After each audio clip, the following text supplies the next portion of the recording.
पारू, अगं किती सुंदर दिसतेस तू. कोणाची नजर नको लागायला.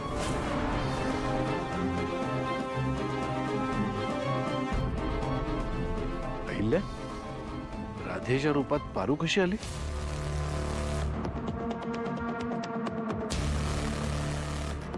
प्रीतम, यांचा फोटो काढा ना. छान दिसतायत ना दोघे. हा. चला चला, तुम्ही नाचा नाचा या.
सुखी रहा.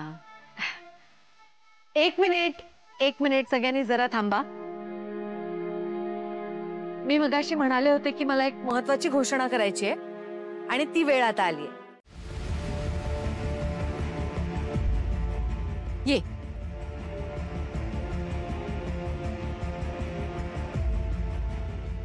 मगाशी मी म्हणाले होते की माझ्या आदित्याची राधा येणार आहे, पण तसं बघायला गेलं तर राधाला कधीच कृष्ण मिळाला नाही. म्हणजे राधा असो किंवा मीरा, त्यांनी कायमच कृष्णाची भक्ती करावी. आणि हे जितक्या लवकर राधाला लक्षात येईल तितकं बरं. तर ही आहे नंदिनी आणि ही माझ्या आदित्याची रुक्मिणी आहे.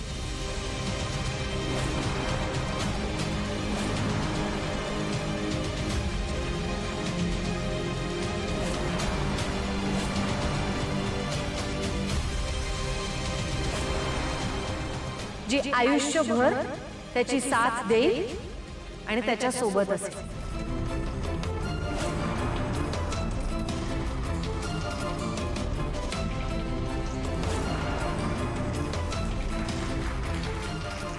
बहिणींनी इतकी मोठी घोषणा केली आता, तर आपण ज्या कामासाठी जमलोय ते विसरलात का सगळे? नाही, खरी दहीहंडी फुटायची आहे ना अजून. काय आदित्य, पारू, चला दहीहंडी फोडायची आहे ना. चला चला चला.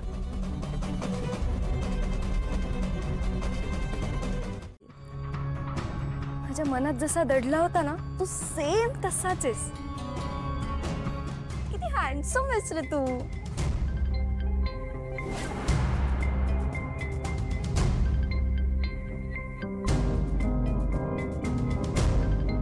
मॅडम,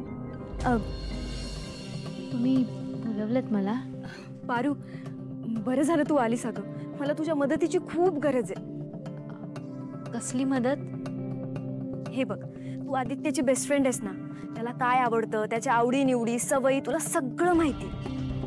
त्याला खायला काय आवडतं, त्याचं movie collection, music collection, everything. मला प्लीज सांग ना सगळं. मला या घरची सून आणि आदित्यची बायको व्हायचंय. मला ना आदित्यला नेहमी आनंदात ठेवायचे आणि आदित्यसाठी मी काहीही करू शकते. प्लीज सांग ना मला.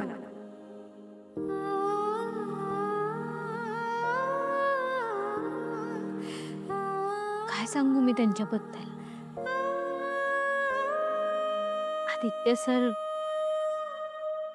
लई साधे आहेत, सरळ आहेत, नितळ आहेत,